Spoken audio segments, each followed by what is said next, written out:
This week's Torah reading is called Mishpatim, which means rational laws. It has so many details that it's difficult to stand on one idea. But let's talk about at least one subject and try to find what's the teaching, what's the lesson in the service of God that this particular one subject has. The subject is about the guardians. When a person gives an object to somebody else to guard, to keep, and now he wants it back, and the other guy says, somebody stole it from me, it got broken, it got lost, I don't know, something happened. But the truth is that this person kept it for himself. And now we have to go to a Beis Din, to a rabbinical court, and solve this issue through a swearing. This person has to swear whether he has it or not. And sometimes it happens that afterwards, even after he swore, he feels repentance and he wants to give it back. Okay, it's a whole very long subject, very much discussed in the Talmud, in the Jewish law. But let's focus in one particular verse. The verse is talking about specific objects that one person gives to another one to guard, and it mentions specific objects again. And the Talmud asks, wait a second, why do we have to mention specific objects? I mean, anything you give somebody else to guard, he has to give it back. Of course, there's no question about it. He has to return them, the objects. Why does the Torah specify specific objects, determined objects? The Torah says, I'll call dvar pesha in all the situations in which you have misappropriation. That means that somebody is keeping something that does not belong to him. And then the Torah says, an ox, an ass, a sheep, a garment, or anything. Like, wait a second, if anyway you're saying anything, why do you have to specify ox, ass, sheep, garment? This is a question the Talmud asks. And the Talmud gives an answer. We know that every single idea, every single word, every single letter in the Torah has a meaning.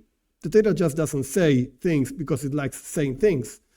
So we have to understand what's the teaching, what's the lesson in each one of these particular objects regarding the law of a guardian. So the Talmud explains again, and the Talmud says, look, if it would have said a garment, in the garment you have signs. You have a way to identify the garment because it's part of the garment. It's this big, this weight, etc., this color, etc., etc.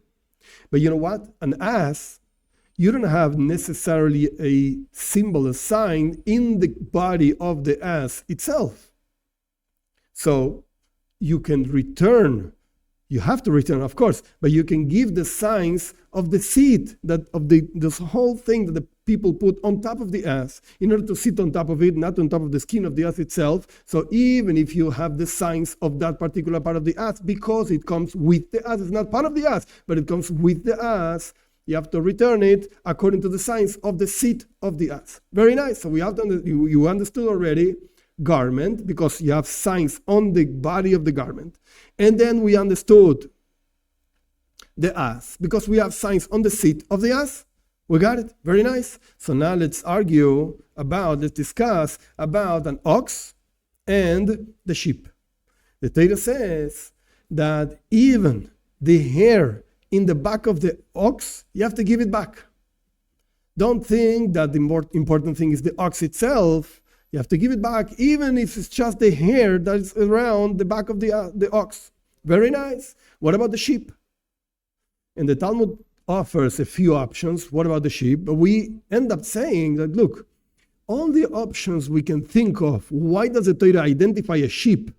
After having identified the ox and the ass and the garment, we don't understand. We could learn the sheep from all the other things. Of course, you have to give back the sheep, for sure. But you have to give back anything. So why does the Torah identify a sheep? And the Talmud ends up saying, kasha. I don't know. We don't know. We just don't understand. Of course, there is a reason why. But we don't know this reason. Point. This is the revealed part of the Torah, where the Torah explains why does the Talmud explains why does the Torah identify specific things that you have to give back. Now, we know that every expression of the Torah can be seen in a physical way, law, giving back things, etc., etc., according to the details of these things. And then there's a spiritual teaching, spiritual lesson about this. What's this object to be guarded that somebody, quote unquote, is giving you? That's God giving you your soul, your life. It's a thing that God deposits on you. He gives it to you, and he wants it back. He wants you to take care of your life, take care of your neshama, your soul, and use it in the service of God. But you know what? There could be a problem. There's a animal soul inside of us. Each one of us is some type of animal or object or problem that stands between us and God, that stands between our service to God and him. Because each one of us has different types of wills, different types of challenges, put it in these words. What are these challenges? You know what? It could be that a person is not giving back the object that he received to guard, his own soul, his own life. He's not giving it back to God. He's not offering it to God because, why? An ox, an ass, a sheep, or a garment. These four types of objects actually mean different types of animal souls that we have inside of us. What do these represent? Okay, let's talk about it. An ox, horns. That means a person has such a pleasure in this world, in physical things, that is not able to focus on service to God. And he works in such a strength, these pleasures are really strong inside of him.